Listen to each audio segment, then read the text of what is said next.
Ain't strong enough. Fuck up. Rockefeller is the army. Better get the Navy. Niggas will kidnap your baby. Spit at your lady. I tried to creep her from behind. Get it, Punch. But I'd like to thank everybody for coming out, From day especially one, let's with the do it, holidays among us and this tough economy. I actually call it the crack-a-me. Shit. I used to be fat. Former President Bush did this to me. That son of a bitch. But no, seriously though, times are tough, and they're just as tough for me as they are for anybody else. And y'all know what they say, when the going gets tough, what? The tough gets wasted. I see y'all got those drinks cracking. That's good. That's good. Yeah. And I love living in LA. It's a good place to live. But one thing I don't like is everywhere I go, I get begged for spare change by the homeless. You know, I know all y'all have experienced that. And I used to give it to them until I down there ended up homeless. I had to stop that shit. Now everywhere I go, if I see somebody walking towards me, I just start shouting out, "Don't ask me for nothing." And I'll go down the list.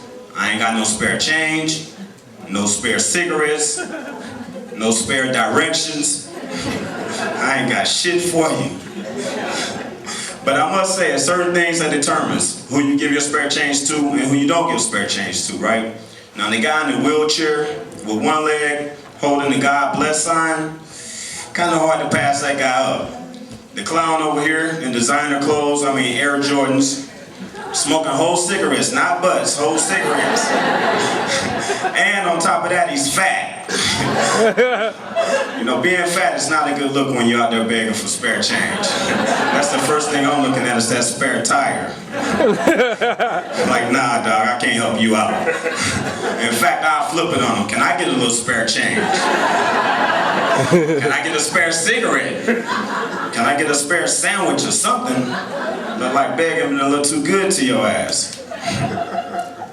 But I got a summons in the mail the other day, and it's not for what some of y'all are probably thinking. It was for jury duty. And it's a few ways that you can get out of that shit. Number one category is if you die. Now that's one category I'm gonna do my damnedest to try to avoid. A couple of other ones I do qualify for. One is extreme financial burden. I'm like, check. And serious economic injury. I'm like, double check. I'm both of those. In fact, I'm so seriously economically injured, y'all will notice the whole time I'm up here, I can't turn my neck. I got economic whiplash. That shit hurt, man, being broke. It's hard. I also got a friend who lives back in the Midwest, and he was telling me that he was trying to get a job at a convenience store. And he said that they want to do a background check, credit check, and drug test. Well, me, myself, I'm like, I'll be like, fuck that job, it ain't for me. But he goes through with it, right? So they do the background check, they do the credit check, they do the drug test. Now, their method of doing a drug test is taking a patch of hair out of your head. Like fucking ouch, right? And they take it all the way down to the scalp. So they can't, after he goes through with it, they come back and they tell him, well, you've been denied employment. He asked them why. And they told him, well, sir, to start, you have massive amounts of cocaine in your hair.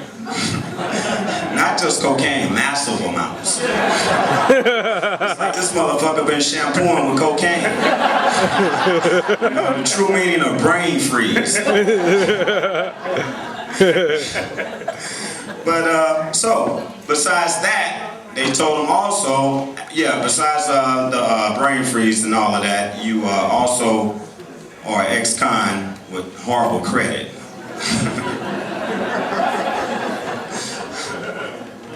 And it's also that time that it's about time for me to get that diagnostic test. And I'm not talking on my vehicle, folks. I'm talking that prostate diagnostic. And as a straight guy, you know, it's scary. For the first time in my life, I'm scared.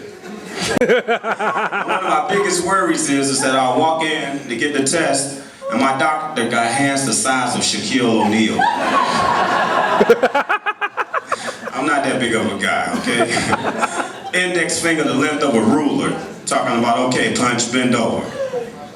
And I don't know what'll be worse. If they come back and tell me, Punch, we're sorry to tell you, after this test, you only got a couple of months to live. I'll be like, was that fucking test really necessary? Or if they come back and they tell me, Punch, we got good news. No cancer, you're okay. You're perfectly fine, you're okay. I'd be like, no, I'm not. Counseling behind that shit. That shit ain't no fun, man.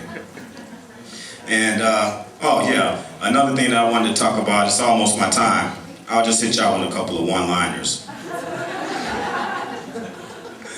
What do you call a prostitute who talks too much? A hotel. That hotel's something. Hey, that's my time. I gotta go. Thanks a lot.